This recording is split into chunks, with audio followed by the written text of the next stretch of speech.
آج قرآن پاک سے ایک ایسا واقعہ سننا ہے کہ جس میں 12,000 لوگ بندر بن گئے۔ جی ہاں، ہماری اسی دنیا میں ایسا واقعہ پیش آیا اور یہ تفصیل قرآن مجید فرقان حمید میں موجود ہے۔ ایسا کب ہوا، کیوں ہوا اور کن کے ساتھ ہوا، آئیے سنتے ہیں۔ روایت ہے کہ حضرت داؤد علیہ السلام کی قوم کے 70,000 آدمی عقبہ کے پاس سمندر کے کنارے ایلا نامی گاؤں میں رہتے تھے، اور یہ لوگ بڑی فراخی اور خوشحالی کی زندگی گزار رہے تھے۔ بیسیکلی اس میں زیادہ لوگ جو تھے وہ مچھیرے تھے۔ اب اللہ تعالیٰ نے ان لوگوں کا اس طرح امتحان لیا کہ سنیچر کے دن مچھلی کا شکار ان لوگوں پر حرام فرما دیا، اور ہفتے کے باقی دنوں میں شکار جو ہے وہ حلال فرمایا۔ مگر اس طرح ان لوگوں کو آزمائش میں مبتلا فرمایا کہ سنیچر کے دن اور دنوں کے مقابلے میں مچھلیاں زیادہ آتی تھیں، دوسرے دنوں میں نہیں آتی تھیں۔ تو اب شیطان نے ان کو یہ ہیلا سجھایا کہ اس طرح کرو کہ چھوٹی چھوٹی نالیاں دریا سے نکال کر چھوٹے چھوٹے حوض بنا لو۔ اب جس کو آپ سمجھتے ہیں کہ اگر نالیوں کے ذریعے حوض میں پانی آ جائے پھر اس میں مچھلیاں بھی آ جائیں گی، پھر ان حوض کو، ان نالیوں کو بند کر دینا اور اتوار والے دن شکار کر لینا۔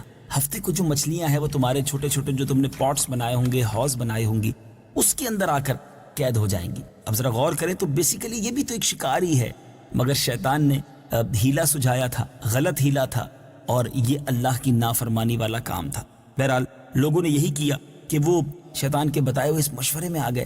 اب ان لوگوں میں، ان یہودیوں میں 3 گروہ بن گئے، 3 گروپس ہو گئے۔ کچھ لوگ ایسے تھے جو شکار کے اس شیطانی ہیلے سے منع کرتے رہے اور ناراض و بیزار ہو کر ان لوگوں سے الگ رہے، باز رہے۔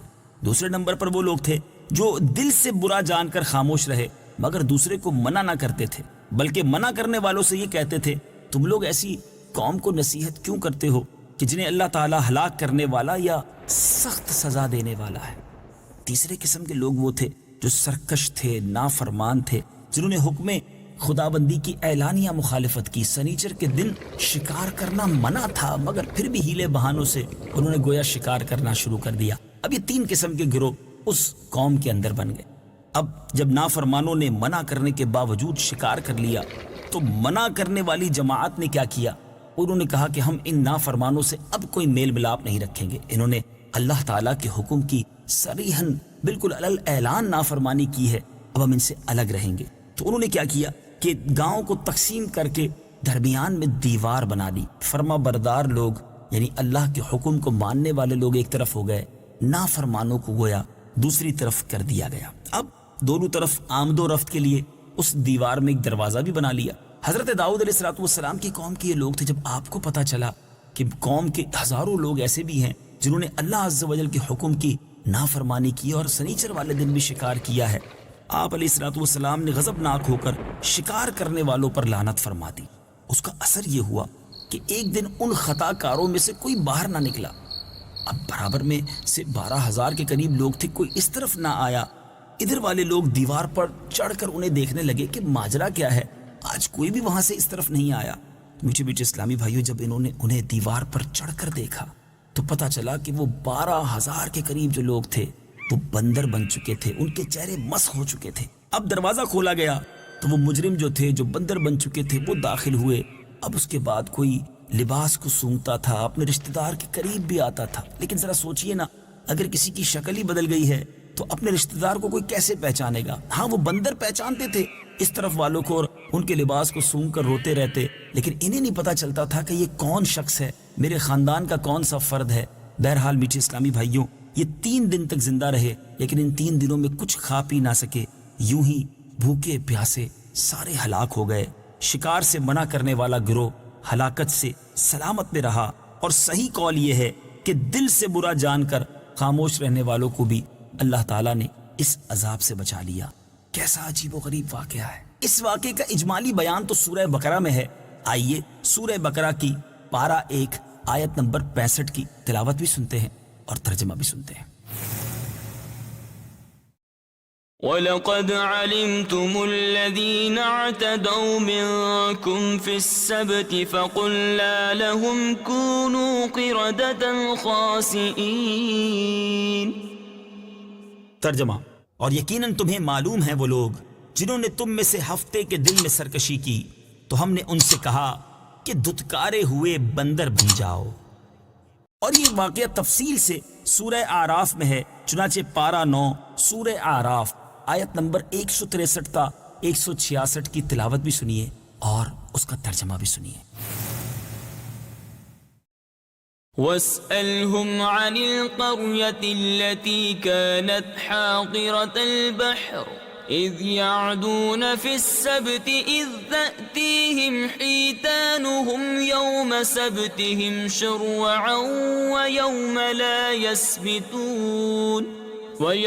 لا يسبتون لا تأتيهم كذلك نبلوهم بما كانوا يفسقون۔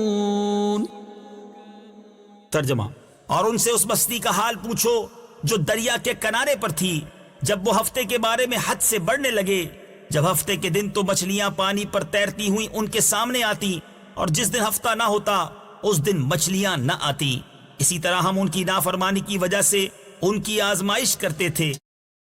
وَإِذْ قَالَتْ أُمَّةٌ مِّنْهُمْ لِمَ تَعِظُونَ قَوْمًا اللَّهُ مُهْلِكُهُمْ أَوْ مُعَذِّبُهُمْ عَذَابًا شَدِيدًا قَالُوا مَعْذِرَةً إِلَى رَبِّكُمْ وَلَعَلَّهُمْ يَتَّقُونَ۔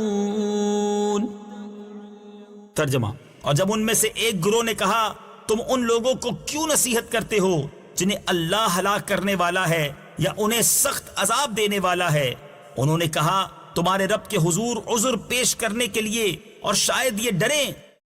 فَلَمَّا نَسُوا مَا ذُكِّرُوا بِهِ أَنجَيْنَا الَّذِينَ يَنْهَوْنَ عَنِ السُّوءِ وَأَخَذْنَا الَّذِينَ ظَلَمُوا بِعَذَابٍ بَئِيسٍ بِمَا كَانُوا يَفْسُقُونَ۔